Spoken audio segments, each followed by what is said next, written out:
पेश है हिंदी ज़बान में अपडेट। भारत का मुख्य आतंक विरोधी संगठन नेशनल इन्वेस्टिगेशन एजेंसी विशेष रूप से इस प्रकार के मानव अधिकार कार्यों को रोकता है जो भारतीय सेना तथा सुरक्षा सेवाओं के मानवाधिकार उल्लंघन तथा हिंसा का रहस्य उद्घाटन करते हैं। एलएफके की पड़ताल के अनुसार ताहिर अशरफ भट्टी काउंटर इंसर्जेंट यूनिट का प्रमुख है, जो कश्मीर में घटने वाली घटनाओं की रिपोर्ट के लिए बहुत से पत्रकारों को समन करता है तथा आतंकित करता है।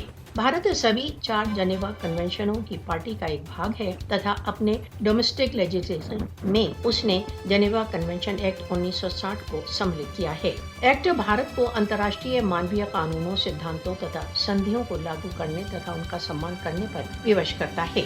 राष्ट्रसंघ को अपने अन्य विशिष्ट रिपोर्टरों सहित विवादग्रस्त क्षेत्रों में संरक्षित व्यक्तियों के विरुद्ध काउंटर इंसर्जेंसी उपायों पर पुनः विचार के लिए भारतीय अधिकारियों पर दबाव डालना चाहिए तथा उन्हें उजागर करना चाहिए। भारत को भय है कि भारतीय अधिकारियों द्वारा किए जा रहे उल्लंघनों की जानकारी राष्ट्रसंघ, उसके प्रतिनिधियों अथवा यूरोप तथा अमेरिका तक पहुंच सकती है। इसीलिए क्षेत्र में मुसलमानों द्वारा मानवाधिकार संरक्षण के पक्ष को रोकने के लिए काउंटर डिसेंट योजना तैयार की गई है।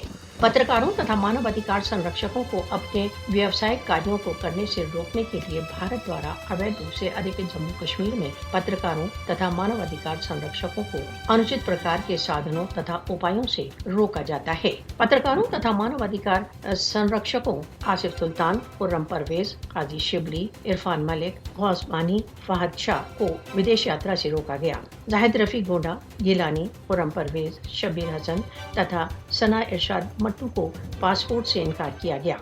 अहमद खान पीरजादा, आशिक और बहुत से अन्यों पर छापे मारे गए तथा समन सहित विभिन्न उपायों से स्थानीय पुलिस द्वारा आतंकित किया गया।